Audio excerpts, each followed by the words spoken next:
So when a person has become mature, spiritually mature, then when we suffer, we think about it, why am I suffering? Or just now I said, why me? So we start thinking and we start searching for answers.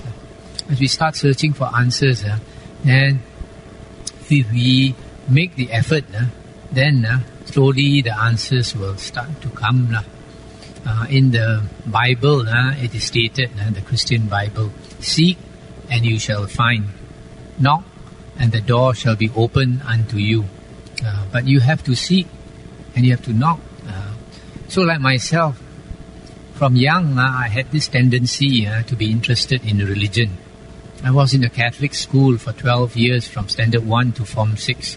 And at that time, we had Orang Putih, Christian brothers, Irish and Canadian and French and all that.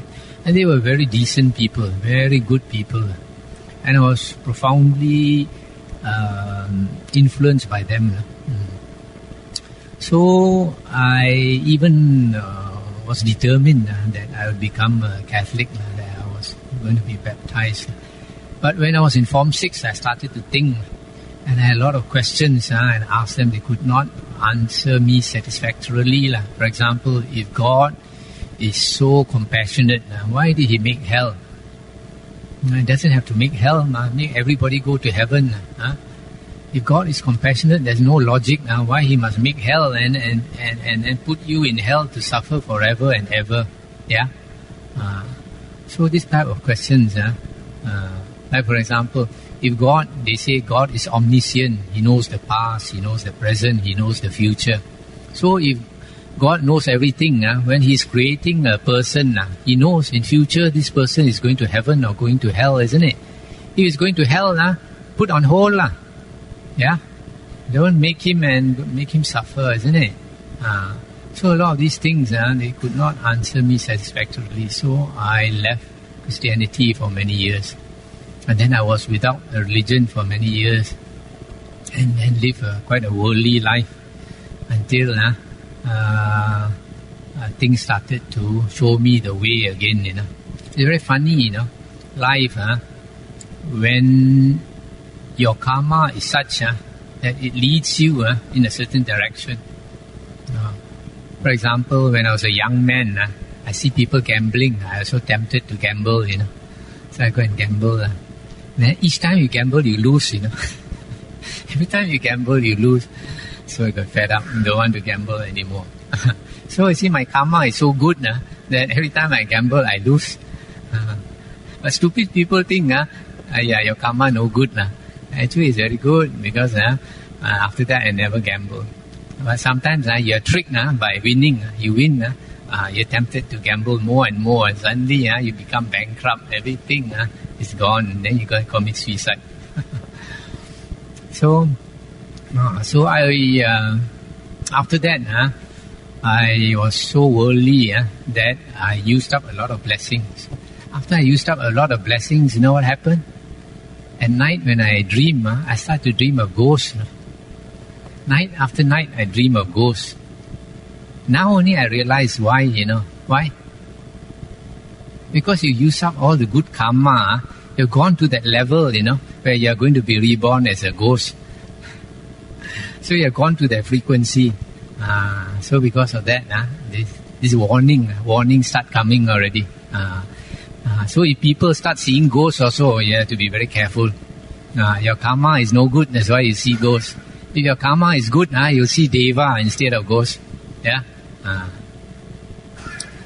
So because of that, I started asking myself, why am I dreaming of ghosts night after night?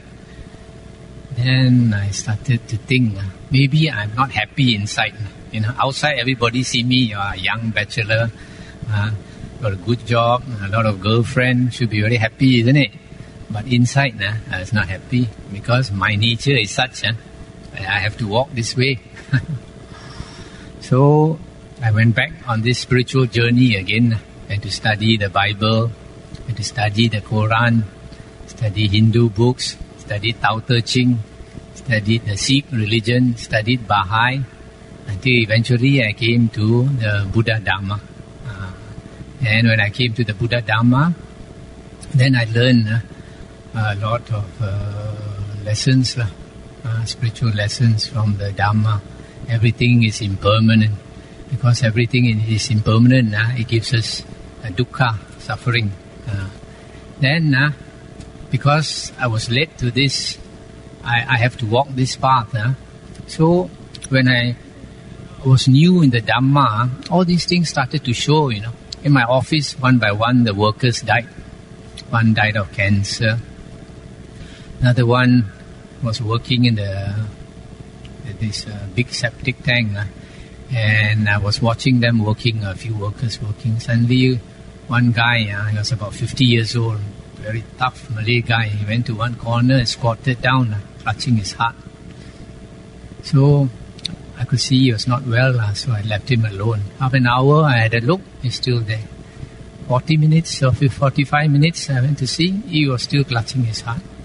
So I went to him, I asked him, what's wrong? And he was clutching his heart, sweating, cold sweat. He said, sakit tuan, sakit. So I asked him, boleh jalan? Can you walk? He said, yeah. I said, you walk into the room and lie down. I went to the room and lie down. I phoned for at that time I was in charge of the electrical and mechanical installations in the big army camp in Kuantan. It comprised the Air Force, the Brigade, and the Recce units. So it was a very huge army military complex. So they had this army doctors and all that. So I phoned him to come. So the doctor came, examined him, then said he got a heart attack. Then said I have to send him by ambulance to the general hospital. So because he had lain down for half an hour or more, when the ambulance came, he went inside the ambulance. Then he happened to know the person inside the ambulance who carries the stretcher. Started talking with that guy and he sat up. When you have a heart problem, you must lie down. Once you sit up, the heart has to pump up and down. By the time he reached the hospital, another attack. Then he passed away. So one by one, this was the second one. Another one, also a Malay worker, he had just bought a motorcycle from an office mate. The first morning he used the motorcycle, he was knocked from behind by a lorry and dragged along underneath until he died. So when I came to office at 8 o'clock, I heard he passed away. So I went to the hospital, the mortuary, to see with some office mates. So when a person passes away, they have to get somebody to identify the body. So they got the grandmother.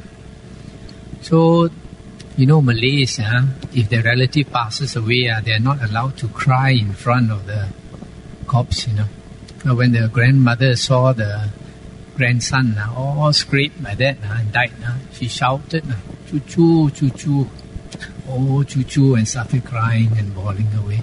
So when we saw that, all our hearts all went soft. So it's another lesson I learned in life, that life is so fragile. Then another time I was driving from Kuantan to KL for an office meeting. In those days, the East Coast Road, very winding near Maran there, Maran, Temelo. Very winding and very lonely road. And there was a 10-wheeler lorry in front of me. I wanted to overtake, but very hard to overtake because the road was winding. So I kept looking for a chance to overtake. Suddenly I saw one motorcyclist come out of the corner. As he came out of the corner, there happened to be a boulder, a stone in the road. He hit the stone, went out of control, fell in front of the lorry. The lorry hit him so hard, he fell. And then the lorry braked and stopped some distance away. So I jumped out of the car. I thought I want to help this man. When I came to him, I saw the concussion so forceful that his helmet fell off.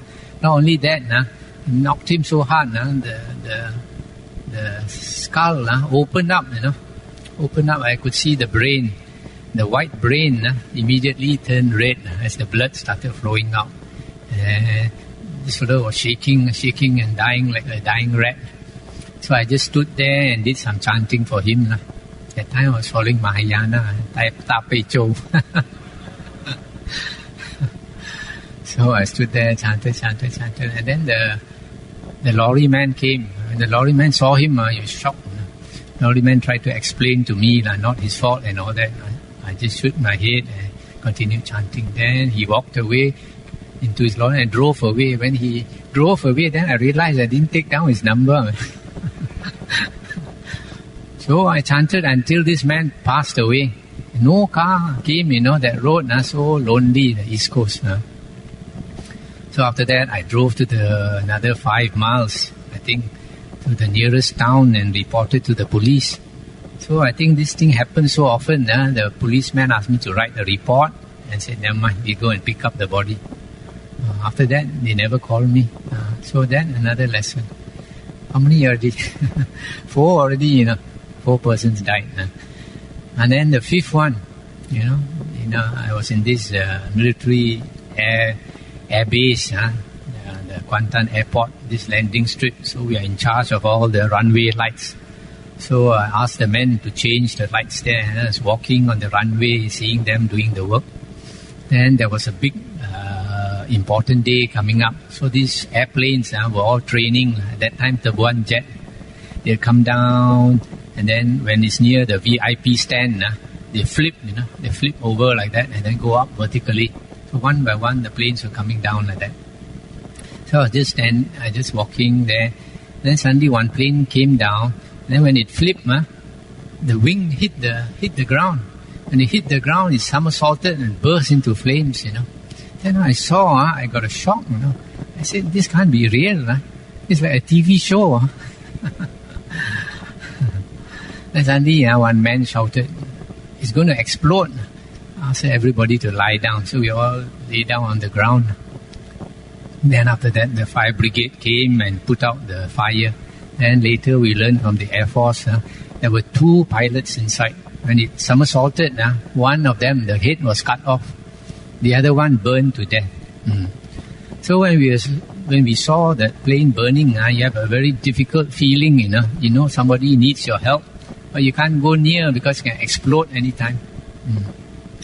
So all these made me ready to renounce all these scenes of death.